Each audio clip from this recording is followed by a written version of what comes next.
اعوذ باللہ من الشیطان الرجیم بسم اللہ الرحمن الرحیم اللہم صلی علی محمد وآل محمد۔ السلام علیکم ورحمۃ اللہ وبرکاتہ۔ سامعین و ناظرین، آپ کے سامنے اخلاقی کہانیوں میں سے ہم کچھ کہانیاں پیش کر رہے ہیں۔ عالی شان محل میں دو بڑے عیب۔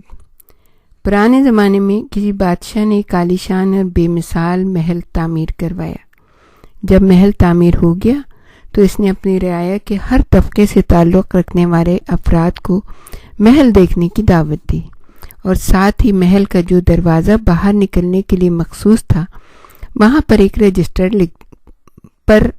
رجسٹر یہ لکھ کر رکھ دیا کہ اگر کسی شخص کو اس محل میں کسی قسم کا نقص یا عیب نظر آئے تو وہ اس رجسٹر میں لکھ دے تاکہ اس نقص یا عیب کو دور کیا جا سکے۔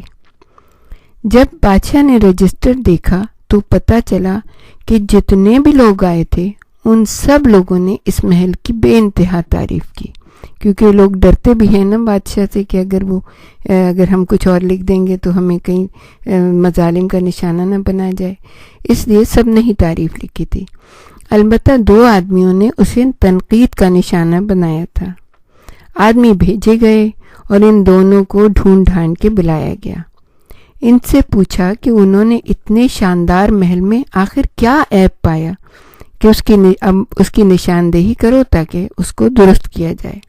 انہوں نے بتایا اس عمارت میں بس 2 ہی عیب ہیں، لیکن اس کا تدارک ممکن نہیں ہے، لہٰذا بیان کرنا بے فائدہ ہے، اور اس کے علاوہ ہمیں ڈر یہ ہے کہ کہیں بادشاہ سلامت سن کر ناراض نہ ہو جائیں۔ بادشاہ نے کہا کوئی حرج نہیں ہے، ہم ناراض نہیں ہوں گے، کہو کیا کہنا چاہتے ہو۔ انہوں نے کہا اس محل کا پہلا عیب یہ ہے کہ اتنا شاندار ہونے کے باوجود یہ ایک دن ضرور خراب ہو جائے گا، اور دوسرا جو اس سے بڑا عیب ہے وہ یہ ہے کہ اس کا مالک ہمیشہ کے لیے اس سے جدا ہو جائے گا۔ چند دن کی زندگی میں کس چیز سے دل لگاتے ہو؟ جو بھی چیز ہے وہ یہیں رہ جائے گی، اکیلے جانا ہوگا۔ جو کچھ نیک عمل کر لے گا انسان بس وہی اپنے ساتھ لے کے جائے گا، بلکہ ساتھ بھی نہیں، وہ نیک عمل پہلے پہنچ جائے گا، انسان خود بعد میں پہنچے گا۔ تو ہم جتنی بھی کوشش کریں اسی دنیا میں کر لیں اپنے نیک عمل آگے بھیجنے کے لیے، بجائے اس کے کہ مال و دولت اکٹھا کریں، اور مال و دولت اکٹھا کر کے اگر ہم اس کو صحیح جگہ پہ لگائیں، اللہ کے بندوں کی خدمت کریں، انفاق کریں، لوگوں کی مدد کریں، تو وہ مال و دولت بھی بہت کام آ جائے گا۔